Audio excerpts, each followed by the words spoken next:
British বিরোধী আন্দোলনের সময় ঘটে যাওয়া এত বড় একটা তাৎপর্যপূর্ণ ঘটনা, সেই ঘটনা নিয়ে কিন্তু আজকে দেখবেন যে খুব বেশি জাতীয় পত্রিকায় বলি বা দেশের অভ্যন্তরে বলি, খুব বেশি এই বিষয়টা কিন্তু আলোচিত হচ্ছে না। আসলে দেখবে যে আসলে আলোচক যে অর্থে যারা লড়াই করে ইতিহাস গড়ে গিয়েছেন, যে বিপ্লবীরা, তাদের চরিত্র এবং চিন্তা তুলে ধরার মতো যে সংগ্রাম, মানে আমার ব্যক্তিগতভাবে থাকার প্রশ্ন ছিল, সেই সংগ্রাম আমার নেই। ব্রিটিশ সাম্রাজ্য এমন ব্যক্তি নিয়েছিল দুনিয়ার, যে যদি এশিয়ায় তার সূর্য অস্তমিত যায়, দেখা যাচ্ছে যে আফ্রিকার কোনো দেশে সেই সূর্য উঠছে।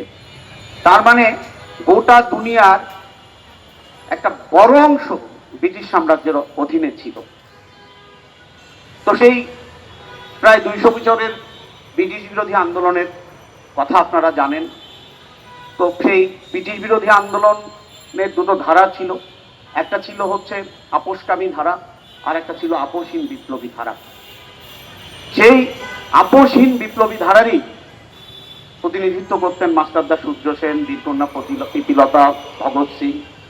1930 সালের 18 এপ্রিল যুব বিদ্রোহ দিবস যেটা করা হলো, তো সেই সময় মাস্টারদা সূর্য সেনরা ভাবলেন যে দুনিয়ার সামনে একটা নজির তৈরি করা দরকার।